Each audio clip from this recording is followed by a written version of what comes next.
Mahigit 4,000 mga pulis ang ide-deploy ng National Capital Region Police Office para sa balik-eskwela sa susunod na linggo.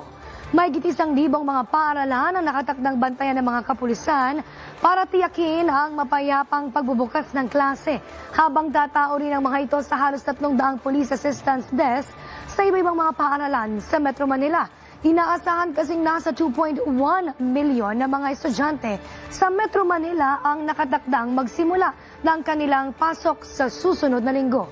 Kaya naman, puspusan ang paghahanda ng pulis, partikular na nga sa traffic management maging sa mga lugar na madalas pinapupuntahan ng mga estudyante.